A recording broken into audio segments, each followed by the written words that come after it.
বন্ধুসকল, পৃথিৱীততো আপুনি বহুত নতুন নতুন ডিজাইনৰ গাড়ী দেখিছেই আৰু আজি মই আপোনালোকক কিছুমান বহুত বেলেগ ধৰণৰ গাড়ী দেখাবলৈ গৈ আছোঁ, যাক দেখাৰ পাছত আপোনাৰো মন সেইবোৰক কিনিবলৈ বিচাৰিব। নম্বৰ 1, লিম'চিন। এইখন পৃথিৱীৰ সকলোতকৈ ডাঙৰ গাড়ী হয়। এই গাড়ীখনৰ দীঘলতা 100 ফুটতকৈও বেছি, মানে ইয়াৰ আকাৰ এৰোপ্লেনৰ সমান। এই গাড়ীখনৰ ভিতৰত 12ৰ সুবিধাও আছে।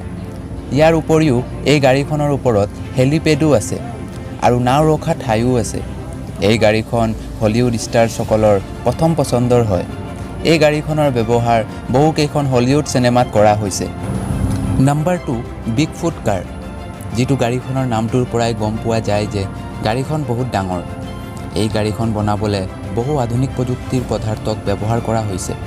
সকলোতকৈ প্ৰথমে এই গাড়ীখনক ৱেব জেনেৰেল নামৰ মানুহজনে 1986 চনত বনাইছিল, যিটোৱে কনষ্ট্ৰাকশ্যনৰ কাম কৰিছিল।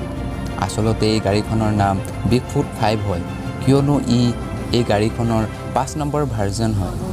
নম্বৰ 3, ফ্লেট মোবাইল কাৰ। এই গাড়ীখন দুনিয়াৰ সকলোতকৈ ফ্লেট আৰু কম ওখৰ গাড়ী হয়। ইয়াৰ উচ্চতা মাটিৰ পৰা মাত্ৰ 2 ইঞ্চ হয় আৰু গাড়ীখনত বহুত সৰু সৰু চকা লগোৱা হৈছে। ইয়াৰ উপৰিও এই গাড়ীখন জেটৰো ব্যৱহাৰ কৰা হৈছে। এই গাড়ীখন 70 কিলোমিটাৰ প্ৰতি ঘণ্টাত ৰাস্তাত চলিব পাৰে। গাড়ীখনৰ স্পীড বঢ়াবৰ বাবে গিয়েৰৰ সলনি সৰু সৰু ডাইলছৰ ব্যৱহাৰ কৰা হৈছে। ইউকেৰ মানুহে এই গাড়ীখন মাত্ৰ $9,000 কিনিব পাৰে। নম্বৰ 4, ৱাটাৰ কাৰ পাইথন। এই গাড়ীখন বহুত স্পেচিয়েল ধৰণে ডিজাইন কৰা হৈছে। এই গাড়ীখন মাটিৰ লগতে পানীতো চলে।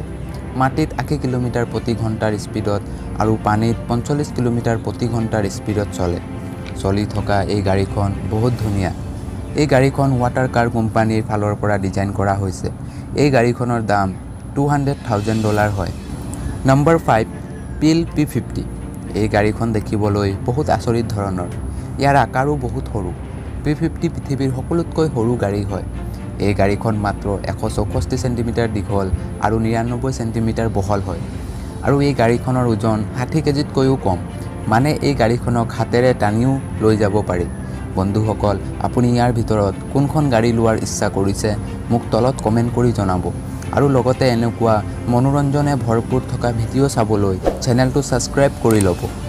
ধন্যবাদ।